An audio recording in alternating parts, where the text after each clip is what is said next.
Bonjour, je te retrouve pour la dernière vidéo sur l'immunité. On abordera une autre série prochainement. Cette vidéo, elle a pour but d'être une conclusion de cette série de 10 vidéos, en revoyant un peu les grands principes d'hygiène de vie, les grands principes alimentaires et puis les quelques plantes qui vont pouvoir nous aider pour booster notre immunité. Alors premièrement, ton immunité, elle est surtout à l'extérieur de ton corps, dans les muqueuses et sur la peau. Et elle est assurée par une kyrielle de bactéries, de virus, de levures qui vont peupler un peu toute cette zone et empêcher les agents pathogènes de pénétrer à l'intérieur de ton milieu.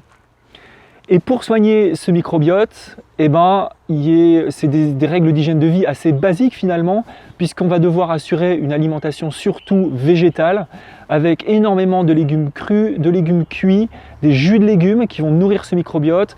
Les fibres alimentaires sont d'une importance primordiale pour que ton microbiote puisse se nourrir correctement et proliférer correctement.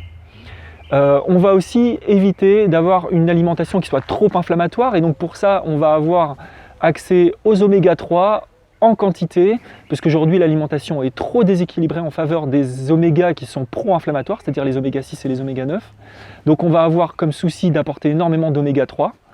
Et puis après, on va pouvoir avoir des plantes qui vont nous aider pour booster, alors là, plus l'immunité humorale, c'est-à-dire celle qu'on va retrouver au niveau de ton sang et de ta lymphe.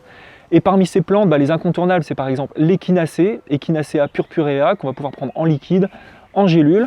On va pouvoir prendre du lapacho qui va booster aussi l'activité des globules blancs. On va pouvoir avoir aussi l'huile essentielle de Ravinsara qui est immunostimulante, qui est en même temps antibactérienne, antifongique. On va pouvoir également avoir pas mal d'huiles essentielles, l'huile essentielle de titri, l'huile essentielle d'Eucalyptus globulus, l'huile essentielle d'Eucalyptus radié, qui sont toutes des huiles qui vont te permettre de passer à travers des infections de l'hiver notamment. Alors en plus, si tu as la possibilité de faire pousser dans ton jardin l'Artemisia annua, c'est-à-dire l'armoise annuelle, l'armoise annuelle, elle a de très très fortes propriétés antivirales et elle booste l'immunité également. C'est certainement un des choix les meilleurs. Malheureusement, elle n'est pas en vente libre dans le commerce. On va se retourner aussi vers les plantes anti-inflammatoires et anti-inflammatoires du système digestif, par exemple le cassis en bourgeon, très utile, les jus de gingembre, l'épice qui est le curcuma, qui sont des anti-inflammatoires puissants du système digestif et qui vont empêcher que les muqueuses intestinales, donc celles qui abritent quasiment les 3/4 de ton microbiote corporel, de s'enflammer à tour de bras et de provoquer des dommages au niveau de ton immunité. Donc voilà, en fait, à partir du moment où tu adoptes une hygiène de vie simple, c'est-à-dire composé de légumes, faisant la part belle de la chlorophylle, des légumes crus, des légumes cuits.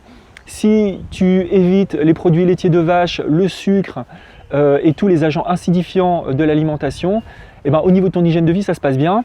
À toi aussi de gérer ton stress, trouver des moyens de gérer ton stress, la méditation, la sophrologie, les thérapies, bref, que sais-je encore. Il y a des tas de moyens de gérer le stress, parce que le stress peut dégrader de manière importante ton immunité au quotidien. À partir du moment où tu as une bonne hygiène de vie au niveau alimentaire, qu'en plus tu fais de l'exercice physique, que en même temps tu soignes ton stress, les quelques plantes que je t'ai conseillées vont permettre d'avoir une immunité au top qui te permettra de passer à travers toutes les infections de l'hiver, telles que la grippe, les rhumes, les angines, etc., etc. Alors évidemment, cette immunité, les faiblesses ne sont pas les mêmes pour tout le monde. Il y a des gens qui vont avoir plutôt une faiblesse au niveau intestinal, d'autres plutôt au niveau des voies respiratoires. Alors au niveau des plantes, on va pouvoir moduler justement en fonction des faiblesses de chacun.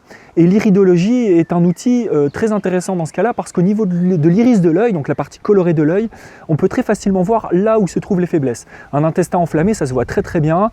Une faiblesse des bronches, une faiblesse des poumons, ça se découvre aussi très très bien dans l'œil. Et à ce moment-là, si vous consultez en naturopathie, vous pouvez voir, on peut très facilement déterminer quels sont les organes forts et quels sont les organes faibles, là où on va avoir un problème éventuellement d'immunité, mais pas que, au niveau digestif, etc. Donc si vous avez accès à un naturopathe, que vous pouvez avoir une séance d'iridologie, c'est très précieux, parce qu'à ce niveau-là, on peut vraiment déterminer quelles sont les plantes et quelle est l'hygiène de vie qui va vous correspondre au mieux pour booster votre immunité. Voilà, donc j'en termine ici pour cette série sur l'immunité. Je pense que je vais réaborder la perte de poids et l'amincissement dans les prochaines vidéos. On fera une longue série là-dessus.